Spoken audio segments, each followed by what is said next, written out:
As the world opens after COVID lockdowns, Australians still stuck in lockdowns are starting to feel major impacts, with tensions rising in homes across the country. New research has found 1 in 4 Australians described 2020 as a difficult year for their family, while 33% of parents in a second lockdown are experiencing increased tension and disconnection with their children. Joining me now live to discuss is program clinician at Gidget Australia, Amelia Walker. Amelia, thank you for joining us this afternoon. Firstly, how might families be feeling right now, even if they are starting to come out of lockdown?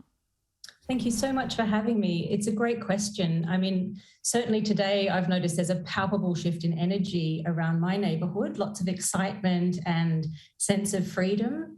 Possibly people are feeling a bit of urgency to kind of get out there and grab what they can in case there are any additional changes over time.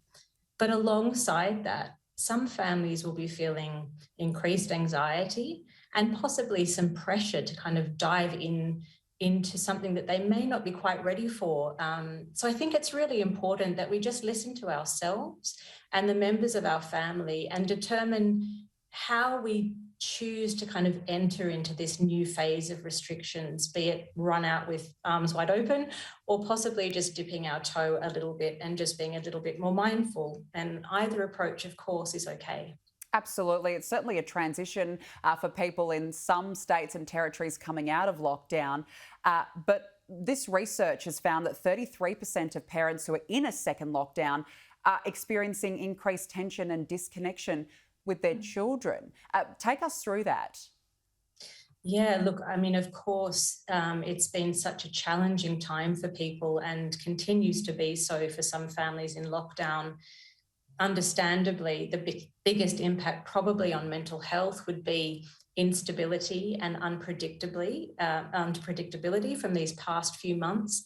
And, you know, we note that prior to COVID, 5% of Australians roughly described having symptoms of depression, severe or moderate, but that's increased fivefold just since April last year. So we can only imagine the impact that's having on families, and the symptoms of those conditions can be really impactful, causing occasional tensions and disconnection in families.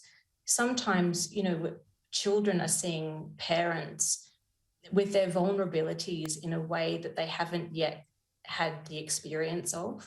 And that can be very destabilizing and a little bit frightening for some children, of course.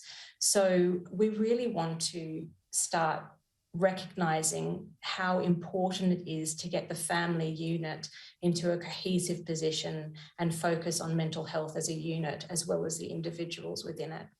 And you touched on this, but what are the impacts on children? Well, interestingly, in a recent survey, the biggest impact children identified has been not seeing family and friends. And second to that is not being able to participate in events that they were anticipating as well.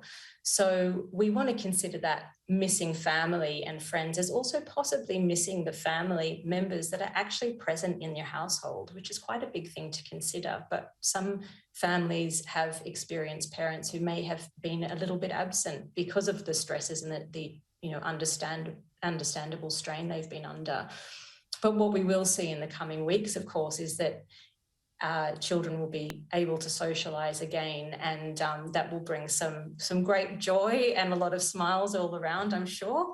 But I think we really want to be mindful that, you know, they bring with them their experiences of what lockdown has been for them as well. And it's really important to kind of take that whole child into consideration as they move back into the school environment.